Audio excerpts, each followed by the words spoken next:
나는 의사다. 의대, 대학에 다니는 6년 동안 고생스럽긴 해도 주변 사람들의 부러움과 기대, 조금은 질투 어린 시선을 받으며 지냈다. 의대를 졸업하고 대학병원에서 인턴 레지던트로 또다시 6년간 수련을 했다. 그때는 한창 배워야 하는 때였기에 교수님의 말씀을 따르느라 다른 생각을 할 틈이 전혀 없었다. 교수님처럼만 하면 나도 실력 있는 의사, 환자들의 병을 깨끗이 낫게 해주는 훌륭한 의사가 될 수 있을 것이라고 믿었다. 그래서 교수님의 진단과 처치법을 하나도 놓치지 않기 위해 노력했다. 그런데 레지던트인 나뿐만 아니라 환자들도 교수님이 하시는 어떤 말씀에도 예, 라며 순응하는 모습을 보였다. 역시 우리 교수님이 명이라서 환자들이 군말 없이 교수님 말씀을 따르는구나. 나도 언젠가는 교수님처럼 될 수 있겠지? 수련을 마치고 로컬 병원에 들어가게 되었다. 의대 6년, 인턴 레지던트 수련 6년 만에 처음으로 나 혼자서 환자의 아픔을 진단하고 처치해야 하는 순간이었다. 그리고 곧 10년 넘게 의술을 배웠으나 내가 아는 것이 없다라는 현실에 부딪혀야 했다. 더욱 충격적인 것은 환자들이 질문을 한다는 것이었다. 왜? 대체 왜 환자들이 나에게 질문을 하는 거지? 교수님한테는 이런 환자들이 없었는데? 어째서 내가 배운 케이스에 딱 맞는 환자가 없는 거지? 이 케이스에 맞는 건가? 아니, 저 케이스인가? 모르겠다. 환자에 대해 아무것도 모르겠다. 일단 환자가 던지는 자신의 아픔과 증상에 대한 질문에 답을 해야 했다. 머릿속에 떠다니는 배움의 조각들을 대충 짜맞춰서 환자에게 둘러댔다. 환자분은 저 의사 왜 저래? 라는 의아한 표정으로 나를 쳐다보고는 별말 없이 진료실을 떴다. 이제 다시는 나를 찾아오지 않겠지. 말의 앞뒤도 맞지 않는, 내가 봐도 실력 없어 보이는 의사, 못 믿어온 의사. 나는 10년 넘게 대체 무엇을 한 걸까? 아, 그래. 내가 부족해서 그런 거겠지. 그렇게 자괴감에 빠진 하루하루를 견디고 견디다가 결국 나는 의사를 그만두었다.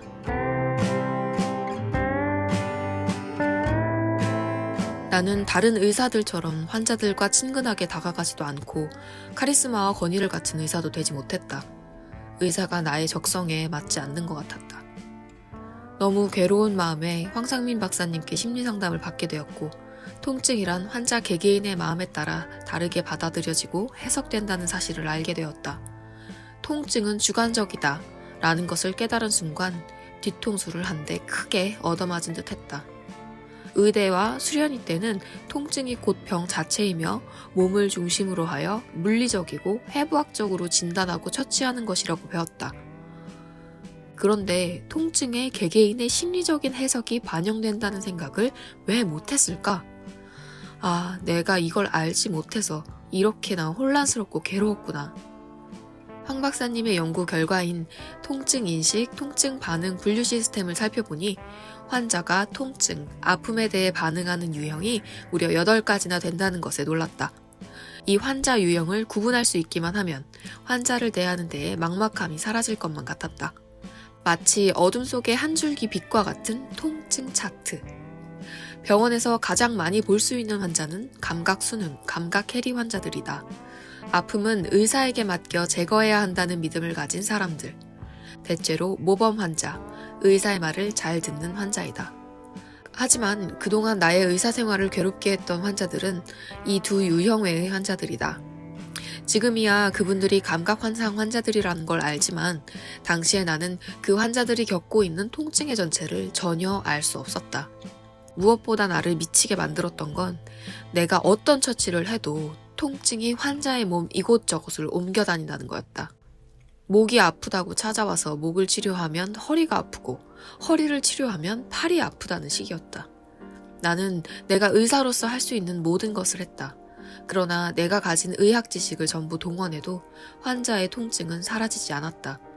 환자의 몸을 돌아다니는 아픈 증상이라는 헛개비를 잡기 위해 최선을 다했다. 그리고 그 결과 나는 환자로부터 실력이 없는 의사, 돌팔이, 의료사고를 낸 최악의 의사라는 오명을 얻어야 했다. 억울했다. 일부러 나를 골탕 먹이려고, 나를 고소해서 한몫 뜯어먹으려고 그런 거 아닐까? 오랜 시간 그런 환자들에게 괴롭힘을 당했었다. 하지만 황 박사님과의 상담을 통해 그때 그들이 감각 환상으로 반응하는 환자라는 것을 알게 되었다. 그들에게 있어 통증이란 어떤 소명과 같은 하느님이 내리는 삶의 시련 같은 것이었기에 아픔에서 벗어날 이유를 발견할 때까지 통증은 자신의 몸에 있어야만 하는 것이었다. 지금까지 나는 나 스스로를 탓했다. 의사로서 자격이 없어서, 실력이 부족해서, 잘못 배워서 그렇다고 생각했다. 통증이 사람들 각자의 믿음에 따라 그 사람의 삶의 스토리에 따라 다른 의미를 가진다는 것을 몰랐기 때문에 일어난 일이었다. 그런데 환자의 마음을 읽는다는 것이 내가 의사로 살아가는 동안에 가능한 것일까? 몸의 증상을 없애는 몸을 중심으로만 트레이닝 받은 의사.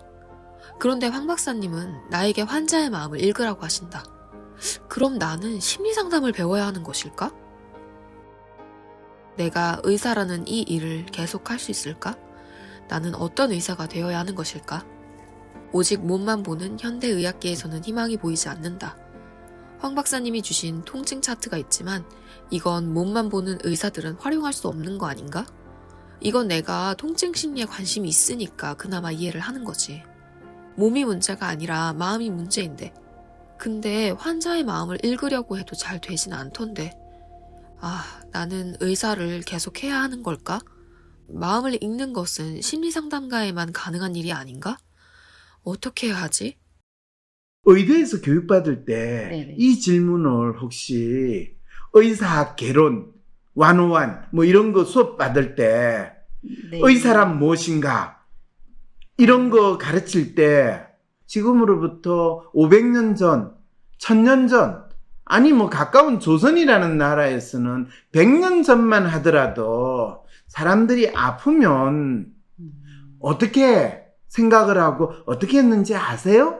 라고 물으면 뭐라고 그럴까요? 이 중세 때 예를 들면 조선이라고 그러니까 너무 또 가깝게 생각하니까 의학의 역사 이런 거 배웠어요? 공부를 열심히 안 했나 봐요. 공부를 열심히 안 해서 의학의 역사 이런 걸 안 배웠거든요. 선생이 지금 내한테서 통증 인식 차트하고 통증 반응 차트를 2개를 받았잖아요. 그죠? 네. 그리고 본인이 그거를 가지고 통증 환자들을 진료하는데도 활용을 하고 또 네. 통증 환자들이 가지고 있는 그 아픔을 파악하는데도 활용을 나름대로 하고 있잖아요. 그죠? 네. 혹시 그런 생각은 안 해봤어요? 아니 복사님 통증에 대해서 아는데 왜 인식 차트 따로 있고 반응 차트 따로 있어요? 통증 그 자체 차트 하나를 명확하게 만들어서 통증에 대한 마음의 지도, 통증에 대한 MRI 사진 이렇게 해가지고 저한테 주셨으면 제가 칼 하나로 가지고 싸우는 게 잘 싸우세요? 아니면 쌍칼로 가지고 이 통증과 싸우는데 더 좋겠어요? 어느 쪽일 것 같아요? 저는 반응표가 더 활용하기가 좋더라고요. 그렇죠. 이렇게 의사로서. 이제 이야기를 하는 거예요. 의사의 입장에서는 통증 반응표는 활용하기가 좋은데 인식표는 사실 이게 대체 뭐지? 라고 해서 상당히 이해하기가 쉽지 않다라는 생각조차도 들었다라는 걸 이야기하는 거죠. 그죠? 네네네. 통증 인식과 통증 반응을 처음 연구할 때 왜 통증에 대한 연구를 하나만 하지 2가지를 이렇게 다르게 인식과 반응으로 나눠서 하는 겁니까? 라고 우리 대학원생이 묻길래 내가 그거를 설명을 해주기 위해서 네가 환자의 입장으로서만 통증을 볼 때는 통증 인식이나 반응이 별로 표시가 없고 그게 큰 차이가 없는 것처럼 느껴지지만 스스로 환자가 아니라 의사일 때는 모든 통증은 다 병이야. 의사는 아프다라는 건 병이지. 아프다라는 것이 그 사람의 삶의 흔적이고 삶의 이야기고 또 아프다라는 것은 그 사람의 마음이야. 라고 생각하는 거는 대부분 의사들은 할 수 없는 생각이기 때문에 그 사람이 통증에 대해서 자신의 아픔에 대한 인식이자 믿음의 반영이다 라고 하는 거는 그건 미신적인 생각이지 과학적인 이야기가 아니다라고 음. 의사는 보려고 한다라는 뜻에서 의사가 보지 못하는 사람들이 아픔에 대해서 가지고 있는 믿음이 실제로는 더 아픔을 치료하거나 또 아픔에 대한 해법을 찾는데 더 도움이 될 수 있지 않을까라는 가설을 검증하기 위해서 또 그 가설을 확인하기 위해서 통증 인식에 대한 연구가 필요하단다라고 내가 학생들한테 설명을 해줬어요. 왜냐면 심리학 공부하는 학생들은 본인도 이 일반적으로 의사는 몸을 치료하는 사람이라면 심리학을 공부하는 심리학도들은 스스로 자신이 나는 마음을 치료하는 이 사람이다라는 인식을 조금이라도 가져야 되는데 대부분의 심리학을 대학에서 가르치는 교수들은 심리학이라는 것 자체가 마음 또는 마음의 아픔을 탐구하고 연구하는 학문이다라는 생각조차 안 하고 이 심리학을 가르치다 보니까 학생들은 더욱더 자신들이 심리학을 배워서 마음의 아픔을 치료하는 사람의 역할을 할 것이다라는 생각은 조금도 하지 않아요. 그럼 본인이 아니 박사님 심리학 공부해가지고 심리 상담 또 심리 치료로 활동하시는 분들 많잖아요. 그런데 왜 그분들 보통 상담 심리, 임상 심리 전공한다고 해가지고 석사, 박사 받고 또 그분들이 심리 치료, 심리 상담 그런 전문적인 활동을 많이 하시는데 박사님 어떻게 마음의 아픔을 치료하는 나라는 활동을 심리 상담이나 임상 심리 하는 사람들이 전혀 하지 않는다. 그건 상당히 놀라운 생각이네, 놀라운 믿음이네요. 라는 그런 의문 혹시 안 드세요? 네, 그러면 내담자가 찾아왔을 때 그런 믿음이 없이 내담자를 만나면 되게 안에 속으로 혼란스럽고 힘들 것 같아요. 무기력하고. 저도 의사로서 환자의 통증을 치료해야 한다고 믿고는 있는데 왜 이렇게 혼란스러울까요? 지금 누구 이야기하는 거예요? 네네. 심리 상담사. 심리 상담사나 심리 치료하시는 분들. 네. 왜요? 본인들이 마음의 아픔을 치료하거나 또 마음의 아픔을 일으키는 문제를 해결한다는 생각도 없이 심리 상담이나 임상 심리사로서 일을 한다고 하면 그 사람들이 많이 혼란스러울 것이다 라는 이야기를 네. 왜 하세요? 그 말이 무슨 뜻인지 제가 잘 모르겠는데 한번 다시 설명해 주시겠어요? 아니, 뭔가 해결해 줄 수 있다고 홍보를 하면서 보통 열는데, 상담소를. 네. 본인은 심리 상담이나 임상 심리 하시는 분들이 네. 당신의 마음의 아픔의 문제를 해결해 드립니다 라는 그런 이야기를 홍보하면서 상담소를 열었다고 생각을 하시는군요. 네. 아니에요. 아니에요? 그런데 사실은 대부분의 병원에서는 특히 환자가 자기의 아픔에 대해서 어떻게 인식하고 있는가는 의사는 가능하면 신경을 쓰지 말아야 된다. 그리고 그거에 대해서 묻는 것도 금기시되는 이제 이런 상황이 되니까 결국에 의사가 관심을 기울이는 환자의 반응은 이 환자가 자기의 아픔에 대해서 어떻게 반응하는가 네. 그거에만 관심을 가질 수밖에 없다 이렇게 되는 제가 거죠. 느끼기에는 그런 것 같아요. 그렇죠. 네. 그래서 이 의사라면 보통 환자의 병이나 아픔에 대해서 전문가의 입장에서 아픔을 제거하는 수술이나 시술 또는 약을 통한 치료 행위를 하는 게 의사 입장에서 아픔에 대한 통증에 대한 반응 이로 이해하니까 이제 통증 반응표가 이해가 더 잘 되는 거죠. 네. 질병이라 보고 치료의 대상을 보면 되니까.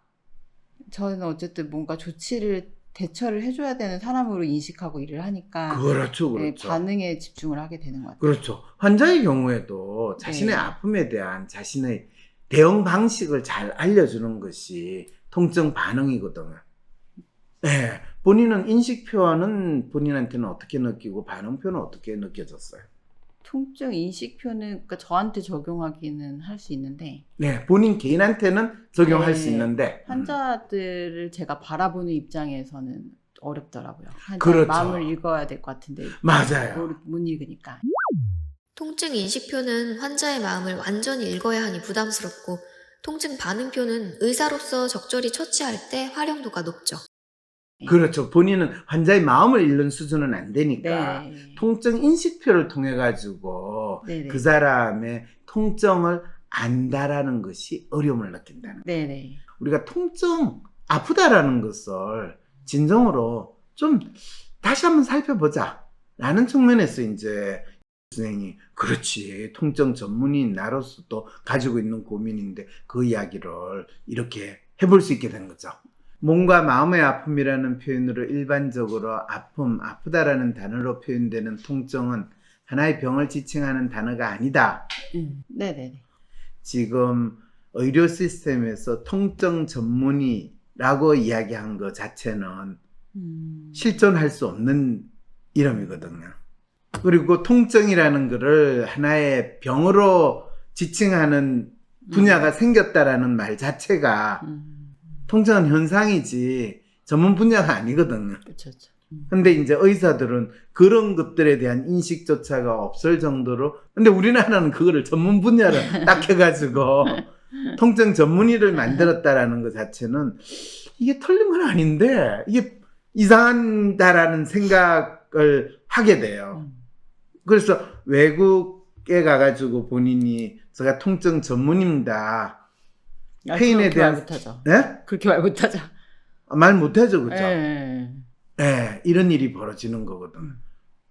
아니, 통증은 통증 전문의가 이야기를 해야지. 아니, 황 박사, 심리학자가 무슨 통증에 대한 이야기를 해요? 그러니까 이게 대한민국의 이 시스템이, 그게 사실은 뭐 꼭 의료 시스템이나 의학 분야만 그런 게 아니라 얼마나 이 각각의 영토 나누기 하고 마치 출신 성분 따지듯이 자기의 어떤 전문성을 이야기하는지를 너무나 잘 보여준다는 거죠. 아프다라고 하는 사람은 이 아픔의 정체가 뭐고 또 그걸 의사로서 어떻게 치료해 줄 수 있는가, 이 마음으로 환자들을 대하는 거죠. 그죠? 네. 실제로 재밌는 게요. 이 사람들이 아프면 병원으로 뛰쳐가고 아프면 병원에 가야지 라는 게 언제부터 사람들한테 너무나 당연한 상식처럼 됐는지 혹시 본인 생각 드는 부분 없어요? 아니, 본인 의사 맞죠? 네. 병원에서 환자를 치료하면서 먹고 사는 분 맞죠? 네. 그렇다면 내 직업이 대체 언제부터 고객들이 이렇게 단단하게 잘 형성이 된 직업인가? 왜냐면 고객이 분명하게 정해져 있는 직업을 보통 우리가 전문직이라고 그러잖아요. 그때부터는 세무사라는 게 있는 거예요. 그러니까 의사라는 직업이 형성되고 교육기관이 형성되고 이러면서부터 아니에요. 아니에요? 사람들은 착각하는 게 전문직은 전문적인 무슨 활동을 하는 게 전문직이라는데 고객이 정해져 있으면 그게 바로 전문직인 거예요. 그래서 우리가 전문직 하면 대충 뭐를 이야기해요? 의사, 네. 변호사. 변호사는 법으로서 사람들을 지배하고 관리한다라는 그게 기본이 있으면 변호사는 있을 수밖에 없는 거예요.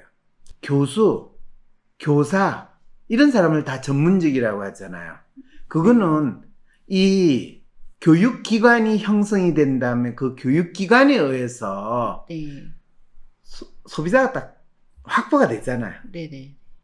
그래서 소비자가 확보가 되면 그 업종은 전문직이 되는 거예요. 정해진 소비자가 확보가 되면. 네. 그런데 아무도 그렇게 이야기하지 않죠. 마치 전문 교육을 받으면 전문직이라고 착각을 하는 거죠. 그래서 전문가라는 거에 대해서 많은 학부모들이 우리 자식을 전문가로 키우기만 하면 얘가 안정적으로 잘 먹고 잘 살 수 있지 않아요. 그럼 전문가의 얘가 뭡니까 하면 대개는 뭐 의사, 변호사, 교수 뭐 이런 이야기를 할 때 이분은 진짜 전문가가 물고기 잡아놓고 그 물고기 난도질 치는 사람들을 전문가라고 정의되는 그 기본 메커니즘에 대해서 모르시고 겉으로 그냥 공부 많이 시키면 전문가가 된다고 착각하시는 분이구나. 이렇게 이제 전 생각을 하게 되는 거죠. 자, 그런데 통증에 대한 아프다라는 것을 대해서 사람들이 아플 때는 중세나 심지어는 그런데 지금도 사실은 요즘에는 이제 대한민국은 조금 그게 덜했는데 20년 전, 30년 전 그렇고 또 요즘도 교회에서 이 불치병에 걸렸다고 그래서 목사님이 안수 기도를 하다가 두들겨 패든지 뭐 이러다가 죽었다 뭐 이런 뉴스 간혹 나오잖아요. 그거는 이 병원에서 의사가 못 고친다고 하는 병이니까 불치병이니까 만약 의사가 고친다면 병원에서 치료를 받았겠죠. 근데 21세기가 됐는데도 이 아프다라고 하고 심지어는 의사가 못 고치는 불치병을 이 기도를 하면서 신의 이름으로 통해서 고칠 수 있다고 믿는다는 믿음은 여전히 남아 있어요.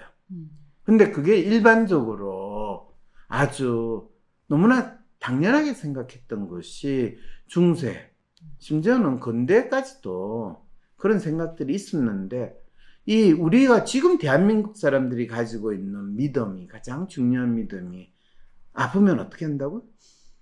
병원에 가요. 병원에 가요. 네네. 그러니까 이게 얼마나 의사를 위해서 완벽하게 좋은 이 믿음 체계가 형성이 됐고 이걸 이제 멋진 말로 하면 문화라고 그러죠. 컬처. 이 인류학적인 시각에서 보면 21세기 대한민국의 가장 대표적인 문화는 사람들은 아프면 병원으로 달려간다. 그래서 의사가 마치 중세 사람들이 의사가 이 은총을 주고 기도를 해주는 그런 마음으로 의사 선생님의 도움을 바라고 이 치료의 효과를 기대한다. 라고 한다면 본인은 의사로서 그에 대해서는 어떻게 생각하세요? 너무 부담스러워요. 부담스러워요? 네. 부담스럽다는 게 무슨 의미예요? 제가 신이 아닌데 약간 신적인 어떤 기대를 하고 오시는 거 아닌가 이런 생각들이. 아, 신이 아닌데 네. 신적인 기대를 하고 온다. 네. 그렇죠. 그런데 대한민국에서 아프신 분들은 그런 기대를 가지고 병원을 가는 거예요. 맞아요. 그건 본인도 느끼잖아요. 네. 그럼 그렇게 오시는 분은 본인은 주로 어떻게 대하세요? 약간 이제 체념을 시켜드리기도 하고. 체념을 시켜드린다는 게 무슨 말이에요? 예를 들면 본인이 그거 최근에 경험한 분 사례 한번 이야기해 보세요. 그분은 만성 통증 환자셨는데 만성 통증 환자라는 건 네. 무슨 말이에요? 3개월 이상 가신 이제 통증이 계속 가시는 분인데 예. 1년 이상 되셨던 분이고 본인한테 여러 번 찾아왔어요? 처음 찾아왔어요? 처음 찾았어요. 처음 찾았어요. 예. 그러면 그분 상황에 대해서 한번 쭉 이야기를 하고 어떤 일이 벌어진지 좀 알려주세요. 그 손목이 아프다고 하셨는데 네. 그것 때문에 이제 자기가 받았던 치료들을 나열하시고 어떻게 한의원에서 뭐 네, 한의원에 가서 치료를 수십 번 받았는데 침도 수십 번 맞아봤는데 마지막 받은 침은 더 받고서 이제 더 아파졌다고 하시고 네. 그리고 이제는 손목을 뭐 동작도 힘들고 피부 감각도 변해서 뭐 닿기만 해도 막 쓰리고 아이고 네, 그랬어요. 아프다고 하셔서 오셨는데 만성 통증 지금 이제 뭐 피부 감각까지 변화가 오신 거는 통증이 만성화된 거고 지금 병원에서 별로 해드릴 게 없다고 말씀드렸던 것 같아요. 앞선 병원에서 가능한 치료를 다 했다는데도 낫지 않았잖아요. 저라고 뭔들 할 수 있겠냐고요. 아니, 병원에서 해줄 게 없다니, 네. 지금. 이 병원, 당신 의사 맞아요? 만약에 이제, 굳이 그랬더니 이제 더 왜 검사를 해보지 않고 나한테 그런 얘기를 하느냐고 좀 화를 그러게요. 내시더라고요. 검사도 안 해보고. 그래서 이제 뭐 검사를 원하시면, 근데 그분이 1차 의원을 많이 다니셔갖고 초음파나 엑스레이는 많이 해보셨거든요. 네, 그런데요. 뭐 그런 검사를 굳이 더 반복하실 건 없고 더 큰 병원 가서 MRI를 찍어 보셔도 되는데 그걸 찍어서 혹이나 뭐가 나온다고 해서 그거를 제거하는 수술을 해도 당신의 통증이 남아있을 수 있고 그렇게 되면은 당신은 더 아파질 수 있다, 마음이. 이렇게 네. 이게 해드렸거든요. 저는 환자분을 걱정해서 아는 대로 솔직하게 말씀드린 것 뿐이에요. 그렇죠. 네. 그랬더니요. 그랬더니 많이 분노하시더라고요. 몸이 이렇게 좀 굳은 채로 눈이 이렇게 잔 근육이 떨리시면서 저를 눈이 좀 탁. 노려보시더라고요. 로맨티스트의 원단이신 것 같은데 로맨 매뉴얼 분이셨어요. 네, 그런 것 같았어요. 네. 네. 그런데 눈이 막 떨리면서 본인한테 뭐라고 그래요? 저를 이렇게 노려보면서 어떻게 말을 그렇게 할 수 있냐고. 그러게. 약간, 와, 볼이 무서웠겠어요. 네, 무서웠어요. 네, 그래가지고요. 누구에게도 말 못할 나의 고민, 누구도 들어주지 않을 것 같은 나의 고민, 나의 문제와 마음의 아픔에 대해 무조건적인 지지와 위로를 받고 싶은데 내가 지금 겪는 문제를 속 시원히 해결하는 방법 어디서 얻을 수 있을까? 나의 삶의 문제와 마음의 아픔에 대해 누군가에게 이야기하고 싶고 또 아무것도 나에게 모르는 그 사람이 나의 마음의 아픔에 대한 이야기를 들어주고 또 나의 마음을 정리라도 해주면 좋을 텐데 하지만 상담을 받기에는 너무 경제적으로 부담이 되고 어디에서 믿고 나의 마음의 아픔을 무작정 털어놓기에는 불안하기만 하다면 안심하고 신청하세요. WPI 심리상담 코칭센터에서 사회공헌을 목적으로 제공하는 무료 상담을 받을 수 있는 기회. 삶의 문제와 마음의 아픔을 해결하고 싶다면 진짜 문제를 찾는 방송 황심소. 무엇이 문제인지 모른다면 어떤 답도 정답이 될 수 없습니다. 진짜 문제를 찾는 방송 황상민의 심리상담소. 보면서 어떻게 말을 그렇게 할 수 있냐고. 그러게. 약간, 와, 볼이 무서웠겠어요. 네, 무서웠어요. 네, 그래가지고요. 무서웠는데 저는 제가 치료했던 환자는 아니니까 다행이다 이런 마음도 있었어요. 속으로. 야, 이 선생 진짜 소녀적인 감수성을 가지고 환자를 보느라고 얼마나 힘들겠어요. 그래서 이제 한의사 분 이제 원망하는 마음도 있으시니까. 예전에 저를 괴롭혔던 그 환자처럼 저한테 책임을 물을까봐 겁이 났어요.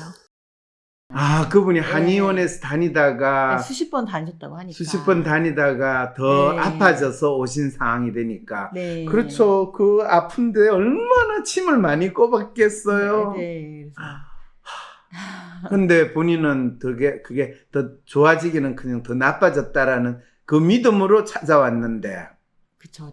예. 본인이 보기에는 아니 이 사람 뭐 초음파나 엑스레이는 여러 번 찍어서 아무 이상이 없다고 그러고 또 더 검사를 해봤자 MRI 찍는다고 해서 뭐 특별한 거를 더 찾아낼 수 있을 것 같지 않고. 네네. 그리고 이질통이라고 하는데 그게 피부 감각 자체가 변하는 거는 전형적인 만성 통증에서 보이는 약간 어떻게 보면 약간 환상 통증처럼 그렇게 환상 통증증. 예, 그럼 그 있으신 사람이 거거든요. 만들어내는 통증, 없는 거를 있는 통증이라고 하는. 네네네. 그럼 그건 정신과로 보내는 각도잖아요. 아니요.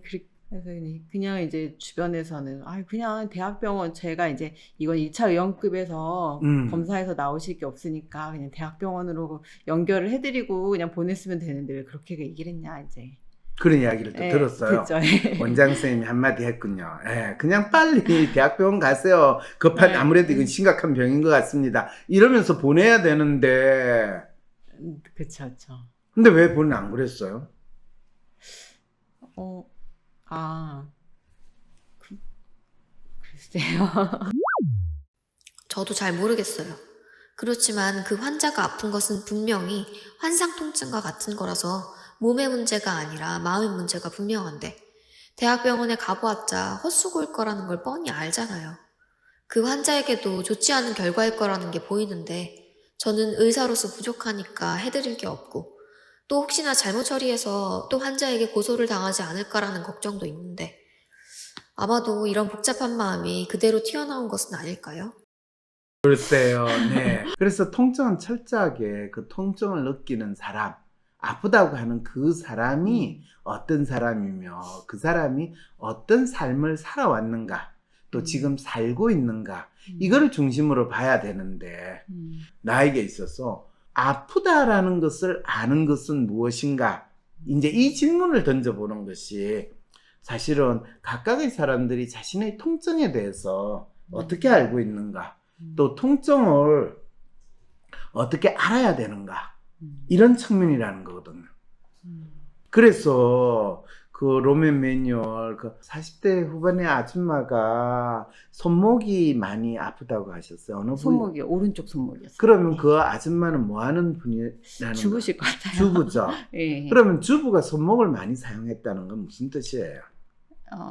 뭐 가사 노동을 많이 하셨죠. 그렇죠. 가사 노동을 많이 했다는 거죠. 예. 주부가 가사 노동을 하면서 그 손목의 통증을 많이 느끼는 거는 본인이 하는 가사 노동이라든지 그런 것이 가족들로부터 인정을 받고 이 가정주부로서 지내는 것이 본인이 뿌듯하고 즐거운 삶일까요? 아니면 남편으로부터 니는 하루 종일 집에서 쳐놀면서 하는 게 뭐고 이런 식의 상황으로 지냈을까요? 내가 왜 사나 이런 상황으로 느끼시고 계시죠. 그렇죠. 예. 그러니까 그 가정주부로 사는 그 이 부인 입장에서 손목을 쓰고 지내는 거는 가장 자기가 존재 이유를 확인받을 수 있는 그 노동이든 생활의 결과에서 본인이 전혀 이 공감받고 인정받는 그런 상황이 있지 않다는 거예요. 그런데 이 의사 선생마저 내 통증을 무시하고 여기서 당신의 아픔을 어떻게 치료해 줄 수 없습니다. 대학병원이나 가세요. 대학병원에 가면 내가 이거 별거 병도 아닌데 왜 여기까지 왔어요? 하면서 무시당하고 수모를 당한 게 한두 번인지 아세요? 한의원에 수십 번을 갔다는 거는 대학병원에 가서 자기를 환자 취급도 안 해주고 하니까 그나마 환자 취급을 해주는 데가 한의원이고 그나마 그래도 내가 아파가지고 손목이 아파가지고 대학병원에 갔다 왔다 대학병원에 늘 치료받으러 간다 하면 가족들이 아이 우리 엄마가 진짜 아픈가 보다 마누라가 진짜 힘든가 보다 인정을 하는데 한의원 갔다 하면 집에서 놀고 먹고 하는데 아플 게 뭐가 있어 이런 상황까지 처했다라는 그분은 환자로서 아예 인정받고 싶으셨구나. 그러니까 내가 환자로서 내가 쉬어야 한다 이렇게. 그러게요. 가족들한테. 그러게요. 그런 마음을 읽어주지 않은 그래서 통증에 대해 가진 한 개인의 주관적인 인식 또는 한 개인의 삶과 마음에 대한 탐색을 해야 되는데 그 사람의 생활과 마음에 대한 탐색을 하는 게 통증 인식이고 그거를 하도록 할 수 있게 하는 게 통증 인식표인 거예요. 선생은 환자들이 자기의 아픔에 대해서 인식하는 것을 환자의 마음을 읽는다 라는 걸로 알고 있고 사실 그걸 하니까 본인이 내 마음도 읽기 힘든데 환자 마음을 읽는다는 건 너무너무 더 힘든 거죠. 한 개인이 가진 자신의 아픔에 대한 주관적인 인식 또는 마음을 탐구한다면 바로 아픔을 느끼는 사람 또는 바로 그 사람을 치료하는 전문가의 입장에서 통증에 대해 어떻게 반응하는지에 대한 탐구도 할 수 있다. 그러니까 그 사람 마음이나 삶을 탐색하는 건 너무 힘드니까. 네. 예. 그러면 그거 말고요. 아프다라고 하는 거, 그 사람을 의사 입장에서 네. 치료를 하는 거, 그런 건 없습니까? 하는 게 바로 통증 반응표인 거예요. 네. 그러니까 본인은 통증 반응, 대한 탐구는 저한테 도움이 되는 것 같아요. 라고 네. 하면서 오늘 통증 반응에 대한 이야기를, 네. 표를 활용한 이야기를 다 하러 나오신 거잖아요. 그죠? 네. 자, 그럼 통증 반응에 대한 탐구는 어떤 건지 한번 이야기를 해보세요. 통증 반응에 대한 탐구는 의사나 환자의 입장에서 자신이 경험하는 아픔에 대해 어떻게 반응하는지를 파악하는 연구이다. 의사 입장에서는 자신의 환자가 보이는 아픔을 어떤 질병으로 파악하며 어떻게 치료하느냐의 문제이기도 하다. 하지만 아픔을 겪는 환자의 입장에서는 자신의 아픔의 정체를 파악하면서 어떤 치료 또는 치유 활동을 하라 하는가의 문제이다. 하려 하는가의 문제이다. 통증 반응은 아픈 환자의 문제일 수도 있고 또 그 아픈 환자를 치료하는 의사의 문제일 수도 있기 때문에 네. 여기서 이제 통증 반응은 의사와 환자의 두 각기 다른 입장에 있는 사람의 시선으로 보는 표가 되는 거죠. 네. 그러니까 다행스럽게도 본인은 자기의 아픔에 대해서 인식하는 것도 파악하는 것도 사실은 쉽지 않다고 느끼고 있는데 그렇지만 업이 네. 환자를 치료하는 업이다 보니까 내가 의사 입장에서 환자가 보는 아픔을 어떤 질병으로 파악해서 어떻게 치료할 것인가 이거를 내가 정확하게 아는 데는 황 박사님이 주신 그 통증 반응표는 저한테 상당히 영향가가 있었습니다. 지금 이 이야기를 본인이 하는 거를 네. 내가 이렇게 정리해서 이야기를 하는 거죠. 그죠? 네. 네. 신기하죠? 그거를 네. 이렇게 딱 표현을 해줄 수 있다니까. 네. 네. 그래서 우리가 통증 인식하고 통증 반응표 두 가지가 있는데 네. 통증 반응표만 가지고 이 질병이나 아픔의 정체를 파악하는 핵심 도구로 활용할 수가 있는 거죠. 네. 우리 모든 이야기는 이제 이 통증 반응표로만 가지고 이야기를 하는 거죠. 네. 그렇죠? 네. 이 통증 반응 시스템. 자, 지금 통증 반응표가 여기 이렇게 있는데요. 표가 뭔지 혹시 파악은 되던가요? 처음 봤을 때 엄청 충격적인 표라고 생각했어요. 충격적인 표다. 예. 뭐가 충격적이었어요? 뭔가 이게 그 기전이 담겨 있는데 뭔가 되게 이거다 싶은 생각은 들었거든요. 근데 그래 무슨 기전이 담겨 있는데 뭔가- 뭐다라는 생각이 들었어요. 구체적으로 이야기해 줬어요. 왜 이 과학을 하시는 의사 선생님이 왜 이렇게 그 시기를 그렇게 좋아하세요? 그 어떤 삶의 그 환자들의 반응이나 이제 기전 같은 감각 해리 현상 이런 반응도 이제 과학적인 반응도 있고 그게 서로 연결이 되어 있구나 이런 게 있으니까 그게 되게 신기했다고 해야 되나? 예. 위에 있는 통증 반응 분류와 아래에 있는 통증 반응 분류가 서로 연결이 돼 있는 게 참 신기했다. 감각 수능과 감각 해리 같은 경우는 제가 정말 많이 봤으니까요. 병원에서. 병원에서 감각 예. 수능과 감각 해리는 많이 본 사례다. 네네네. 의사 입장에서 환자가 보이는 반응으로 한번 설명을 해주시죠, 구체적으로. 감각 수능 환자분들은 사실 대부분의 환자분들이 많이 그러신 것 같은데 네. 자신의 통증이 인생에서 생겼는데 그거에 대해서 어떤 자신의 삶을 반추해서 이 통증이 나에게 왜 왔구나라는 판단 자체를 좀 잘 못하시는 분들인 것 같아요.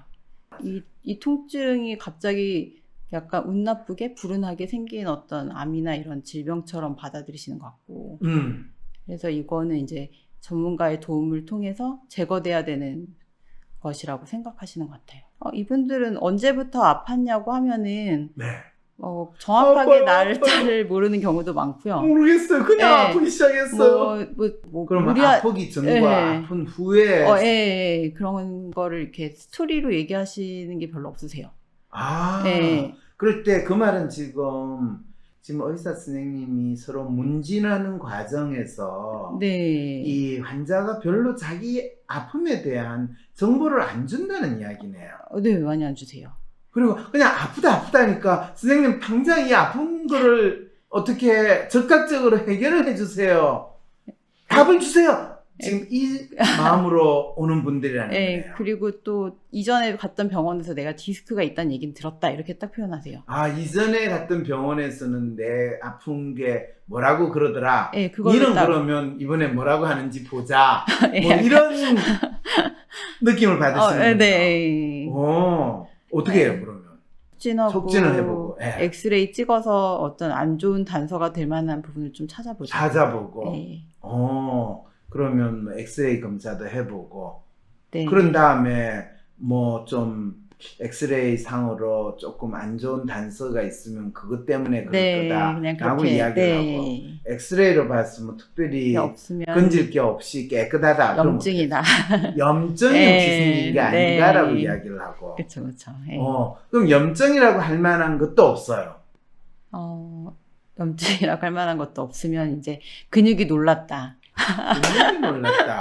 네. 근데 본인이 근육이 놀랐다라고 하는 건 만져본 근육이 탱탱하고 그러는데 물살처럼 푹푹 들어가는데 근육이라고 할 만한 게 없을 때는 그러면 또 이제 어떡해? 근육이 너무 무기력하시다. 근육이 무기력해서 그렇다. 좋네요. 훌륭해. 그리고 이제 근육이 그러게 해요, 선생님. 제가 너무 운동도 안 하고 그러면 이제 그 다음에는 어떻게 해요? 이제 그 운동을 하시라고 이제 운동을 말씀을 하라고 드리죠. 그러고. 예. 네. 그러면 환자 입장에서는 그 다음에 근데 이제 운동을 하고선 더 아파졌다고 오시는 경우도 되게 많아요. 그렇죠. 이런 경우는 선생님 말씀대로 제가 운동을 했는데요. 네. 더 아파졌어요. 이렇게 되는 거잖아요. 그럼 어떻게 해요? 네.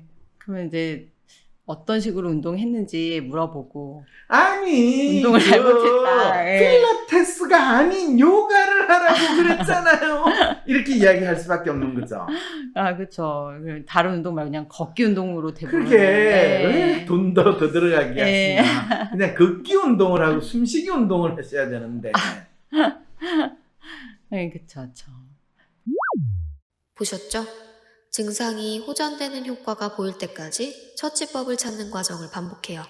그렇지만 내가 하는 치료가 어떤 효과가 있는지, 환자가 정말로 나아지는 건지 의구심이 들어요. 그렇군요. 그리고요. 그리고 감각 해리 환자분들은 대학병원에서 많이 봤는데 보통 복합부위 통증 증후군이라고 CRPS라고 진단받는 환자분들이 이런 증상을 많이 보이세요. 감각 해리 증상을 보이는 환자가 주로 어떤 건지도 한번 설명을 해주세요. 아예 그 감각을 못 느끼는 부위가 생기시는, 그러니까 아예 이게 내 다리가 내 다리가 아니에요. 부위가 네 다리인가 이렇게 되고 팔이 내 팔이 아니에요. 내 팔은 부탄인가? 그럼 이렇게 되는 거예요. 그러니까 그 통증이 너무 아파서 이 팔을 마치 이렇게 사주단지 옮기듯이 이렇게 반대쪽 손으로 조심스럽게 잡아서 옮기시거나 다리를 그렇죠. 양손으로 잡아서 조심스럽게 움직이면서 휠체어 생활하시고 누가 건드리기만 해도 극심한 통증을 호소하시고 바람만 스쳐도 아프시고. 이게 전형적인 프로이드가 봤던 히스테리 환자들이 이 감각 해리 증세가 가장 많이 온 그 사례라고도 할 수가 있겠네요. 네. 감각 해리, 현실 감각의 붕괴와 정신병적 증상 이렇게 표현이 돼 있는 거죠. 네. 그래서 힘든 현실의 부정, 거부하는 반응이 통증으로 나타난다. 불편한 감각이지만 신체 질병이라기보다 마음의 문제, 정신병의 증상이다. 받아들일 수 없는 현실을 부정 또는 외면하려는 마음의 반응이 통증이다. 일반적으로 치매, 조현병, 해리장애, 만성질환의 증상이다. 감각순으로 아파요 선생님 저 아픔을 치료 좀 해주세요 라고 하는데 어느 순간이 되면 아까 언급을 했잖아요. 그 40대 중반에 아줌마 손목이 아프다고 하는데 의사 선생님이 이거는 뭐 한의원에서도 별로 치료가 안 됐다고 그러고 로컬 병원 1차 병원에서 해줄 수 있는 게 별거 없는 것 같으니까 대학병원을 가세요 라고 하니까 눈 주위가 팍 뚫리면서 쏘아보듯이 상당히 겁났죠, 그죠? 네, 이거 무서웠어요. 뭐 손에 뭐라도 하나 들고 있으면 저걸로 나를 내리치거나 네. 찌르지는 않을까 네. 이런 느낌이 들었죠. 예, 그렇죠. 근데 이런 분들이 좀 그 심하게 나타나면 감각 해리 증세를 보이는 사람으로 취급이 된다는 거죠. 당사자는 내가 내 통증에 대해서 치료해달라고 하는데 누구도 이제 상대를 해주지 않고 이곳저곳에 다 가서 봤는데 제대로 상대를 해주지 않으니까 대학병원에서는 좀 더 치료를 해줄 수 있을 것 같아서 갔는데 통증 전문의를 만났더니 이분은 지금 파르르 눈가가 뚫리면서 그런 거 봐서 아무래도 정신과로 가셔야 될 것 같다. 그럴 때 아무래도 이거는 마음의 문제인 것 같습니다. 혹시 신경에 손상이 있어서 마음이 아플지도 모르고 신경이 온몸으로 연결되어 있는데 이게 손목 통증까지 연결된 신경에 문제가 있을 것 같으니까 정신과로 가보시는 게 어떻겠습니까? 이러면 그분은 어떻게 반응할까요? 지금 본인의 문제가 있다는 걸 그분은 확인 받으셔야 되는 것 같더라고요. 그렇죠. 네. 그런데 하긴 봤는데 본인 뇌와 신경에 문제가 있어가지고 그래서 정신과 의사가 정신과 의사도 이 사람이 뇌와 신경에 문제가 있어가지고 손목이 이렇게 아프다라고 하니까 된 거죠. 그럴 것 같아요. 그럼 정신과 의사는 가면 그렇게 진단을 하고 어떻게 되나요? 약을 주겠죠. 약을 주죠. 그럼 약을 먹으면 멍하고 내가 약 받아서 먹으니까. 네. 근데 병명은 뭐라고 붙일까요? 거기에 대해서. 전환장애요. 전환장애. 네.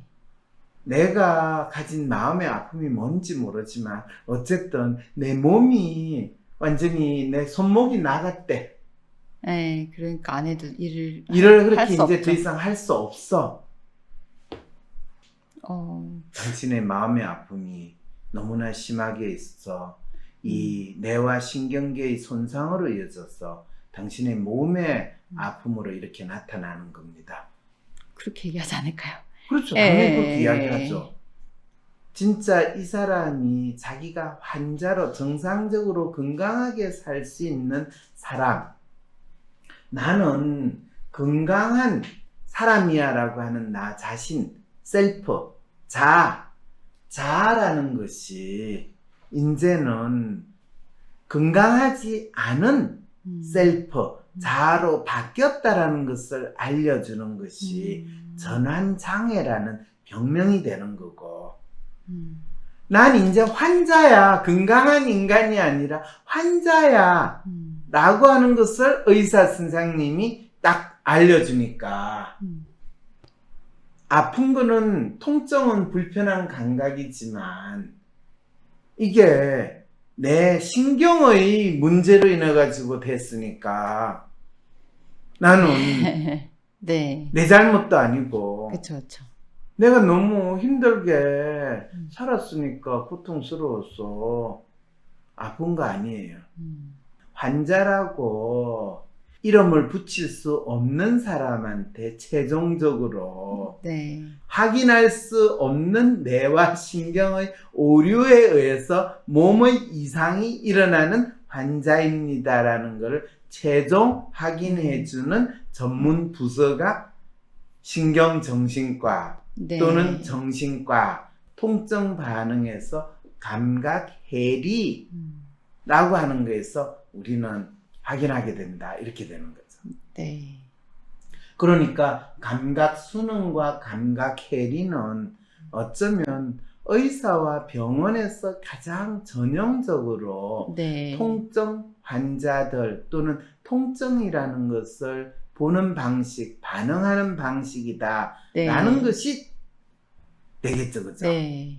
그런데 진짜 그 통증은 뇌와 신경계의 문제가 아니라 한 인간이 자신의 아픔을 나는 어떤 사람이다 라는 것을 인식하는 문제와 연관된 것을 통증 반응이라고 했을 때 네. 감각 순응이냐 감각 해리냐라는 두 가지 극단적인 방식으로 내 아픔이라는 것이 나를 어떻게 나타낸다.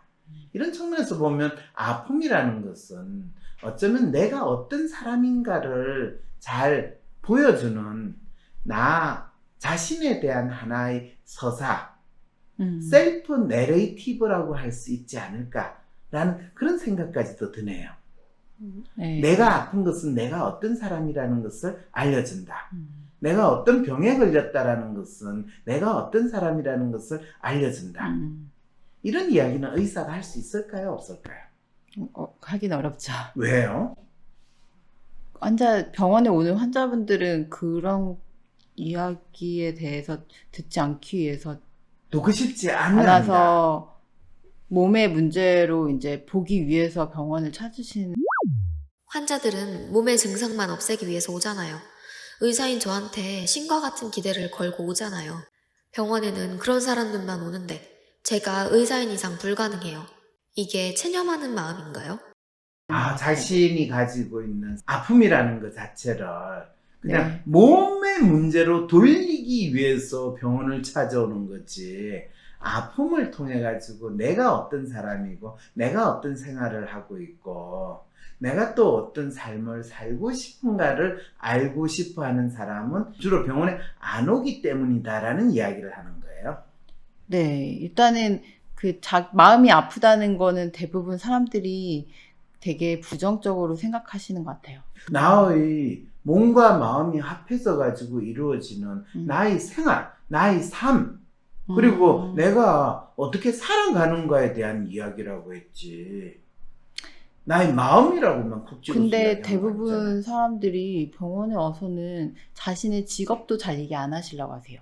그러니까 뭐 사무직이요 이렇게 얘기하지 내가 하는 어떤 영역에서 하고 있는지 잘 얘기 안 하세요.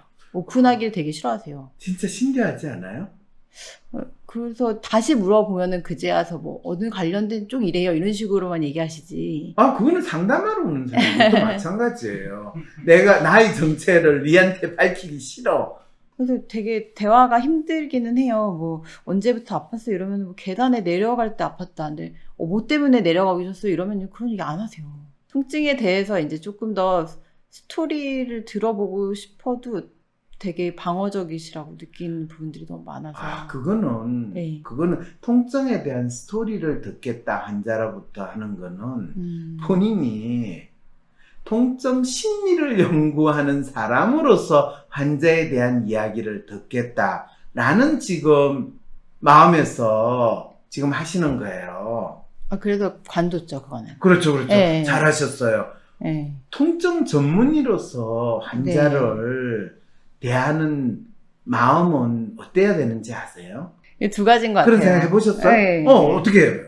그러니까 이제 친구 같은 동네 병원 의사가 돼서 이제 수다를 하듯이 이제 약간 그런 친한 사이가 되려고 노력하는 의사는 아니면 잠깐만요. 뭔가 친구 같은 동네 그러니까 뭔가 의사. 이게 그냥 약간은 그런 식으로 해서 환자가 자연스럽게 자기 얘기 한 번씩 하러 올 수 있는 그런 분위기가 되거나 동네 사랑방 병원을 네. 만들고 싶다. 그러니까 그런 의사 아니면 그런 의사가 돼야 되지 않느냐. 아니면 약간은 이제 약간은 신적인 권능을 가진 의사를 기대하시는 것 같아요. 그러니까 동네 사랑방이냐 동네 목사나 동네 성당의 신부님이냐 그 둘 중에 하나가 왔다 갔다 해야 된다는 이야기네요. 다른 거는 그림이 안 그려져요. 의사로 사는데. 그렇죠.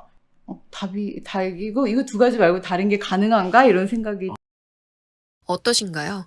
이 통증 전문의가 겪고 있는 혼란이 무엇인지 알아채셨나요? 20년차 통증 전문의는 의사로서 환자를 대하는 마음이 어때야 하는지 잘 상상하지 못하고 있어요. 의술을 포기하고 싶던 순간에 한 줄기 빛이 되어준 황 박사님의 통증 반응 분류 시스템.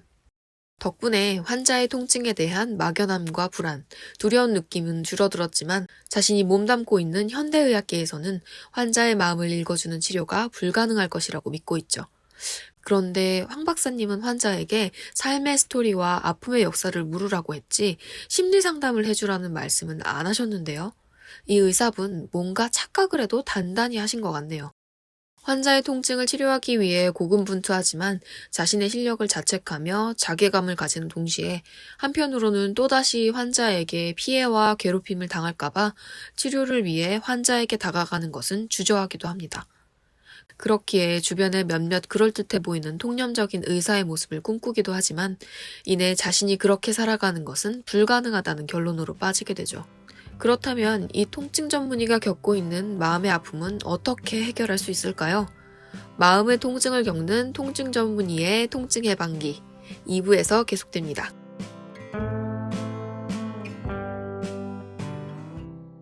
내담자가 WPI 심리상담, 심리치료로 어떤 도움을 받는지 더 구체적인 과정을 알고 싶다면 이제는 누구나 참여할 수 있는 WPI 심리상담 코칭센터의 4월 사례 분석 세미나에 참여하세요. 4월 주제, 아픔과 통증의 심리에 맞추어 각 사람이 느끼는 아픔을 구체적으로 파악할 수 있는 기회. 황심소 영상의 구체적인 해설 강의를 듣고 당신의 아픔과 통증에 대한 통찰을 얻어보세요. 대한민국 대표 심리상담가 황상민. 누구나 쉽게 자신의 마음정신 건강을 확인할 수 있도록 직접 대면하지 않아도 언제 어디서든 인생 상담을 받을 수 있게 온라인 상담을 진행하고 단순히 들어주는 상담에서 그치는 것이 아니라 고민의 근본적인 원인을 파악하여 내담자가 원하는 삶을 향해 나아갈 수 있도록 내면의 힘을 키울 수 있는 해결책을 제시합니다. 마음, 정신, 건강 주치의 황상민 박사님께 온 오프라인 심리상담을 받아보세요. 한 사람에게 딱 맞는 고민 해결책과 건강한 마음과 정신을 회복하는 심리 처방전을 제공합니다. 영어로도 상담이 가능하니 언어의 장벽을 넘어 누구나 상담소의 문을 두드려 보세요. 상담 신청 문의는 WPI 심리상담 코칭센터